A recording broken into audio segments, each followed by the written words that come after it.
Good morning, students. I hope you are all fine. Today we are going to start a new chapter in English literature. Let's see. I hope you all have this new Mulberry English course book. If you don't have one, you can get it from the school office. It is available there. So today we will start a new chapter, that is The Tale of Peter Rabbit. Come to page number 40, everyone.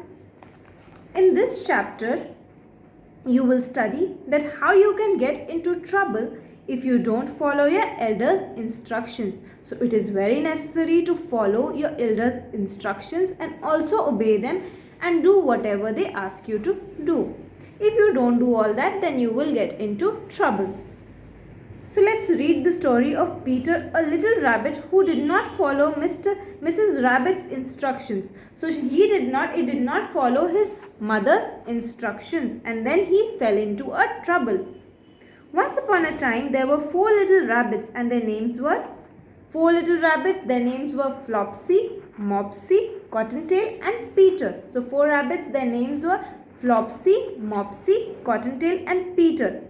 So they lived with their mother in the sandbank underneath the root of a very big fir tree. Okay, so what is a fir tree? A fir tree is a tree in which the leaves are conical in shape. So the trees are needle in shape. Okay, they are thorny. So now, my dear friends, said Mrs. Rabbit one morning, I am going to buy some bread. She said that I am going to buy some bread. So you may go into the fields or down the lane, but don't go into Mr. McGregor's garden. She said that she was going to buy a bread, so the rabbits can go out to play, but they do not have to go to McGregor's garden. So she told them they can go anywhere but not McGregor's garden. Flopsy, Mopsy and Cottontail, who were good little bunnies, went down the lane to gather blackberries. So what did they do? They went down the lane to gather blackberries.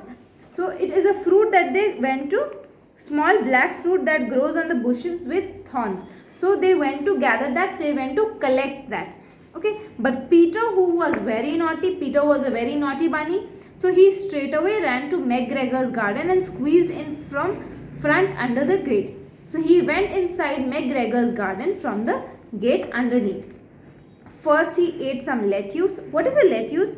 A lettuce is a plant with large green leaves that can be eaten raw. You can eat that raw without cooking also. So, and some French beans, and then he ate some radishes.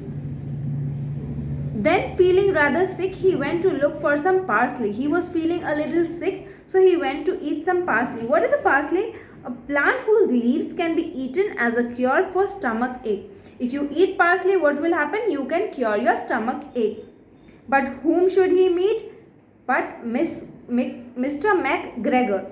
What happened is, he did not find any parsley, but what did he find over there? Mr. McGregor was nearing.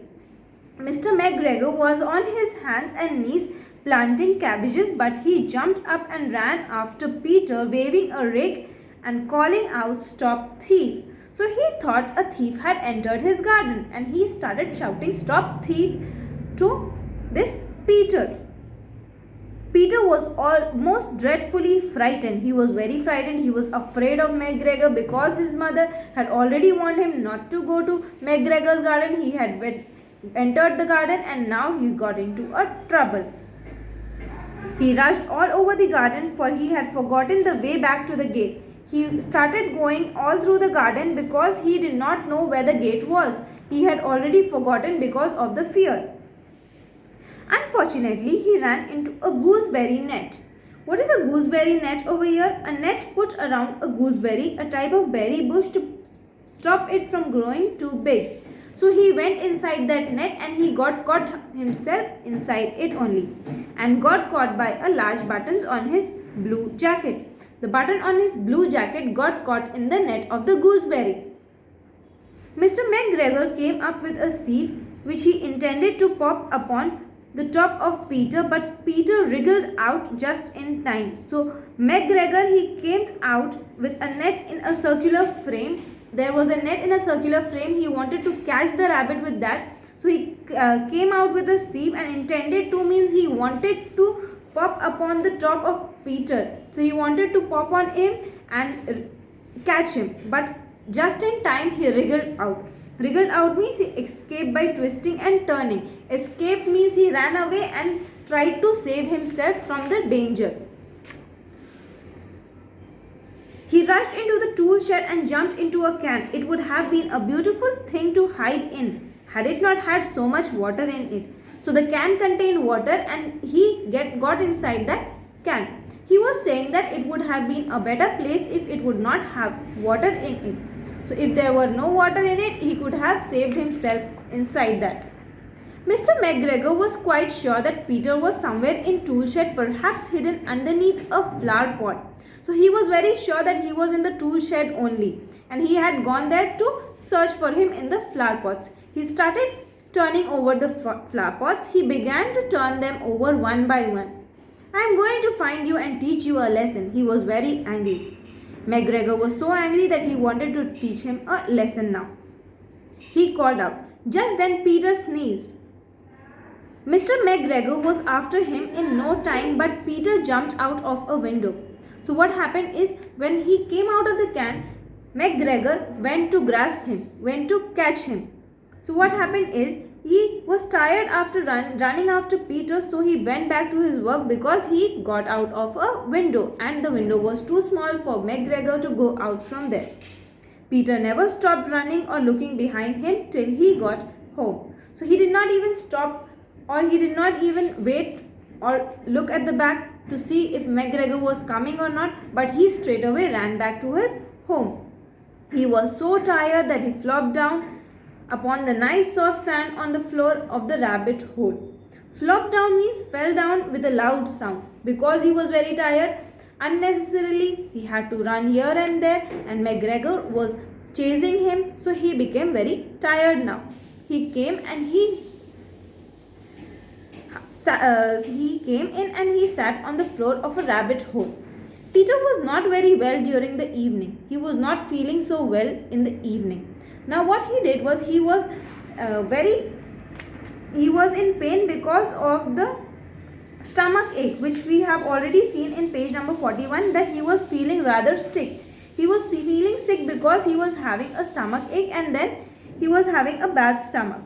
Peter was not very well during the evening. His mother put him to bed and gave him a dose of chamomile tea. So what did his mother do? He gave him a dose of chamomile tea, and he did not get a nice supper that day. But Flopsy, Mopsy and Cottontail had bread and milk and blackberries for supper. Supper means the meal that they were preparing, the meal that he had got. Flopsy, Mopsy and Cottontail, they all got milk and blackberries for supper, but this Peter did not get any kind of bread and milk and blackberries for supper, but he got a chamomile tea. Chamomile tea is a kind of tea which is used as a cure for stomach ache. Whenever you have a stomach ache, we drink chamomile tea. So the rabbit's mother, she gave him a chamomile tea. Now, so the students, we learn that we should always obey our elders and follow the instructions they give us. They stop us from doing things just to save us from getting into troubles. We should always obey our elders. So from this story, students, you all have learned that we should never disobey our elders. We should always obey them and always listen to the instructions. The instructions given by them are very beneficial and important for us. If we disobey them, we will always get into trouble, as Peter got into trouble by getting into McGregor's garden. If he would have not got into McGregor's garden, he would have got a better supper than chamomile tea. If you go to any trouble, you will also get things like that only. So always obey your elders and never get into trouble. This is what is said in the story. So after you complete this story, I think you have understood it. Students, please read the story 2 to 3 times. After reading it, you will be writing the difficult words. The essay 1 portion will be sent to you.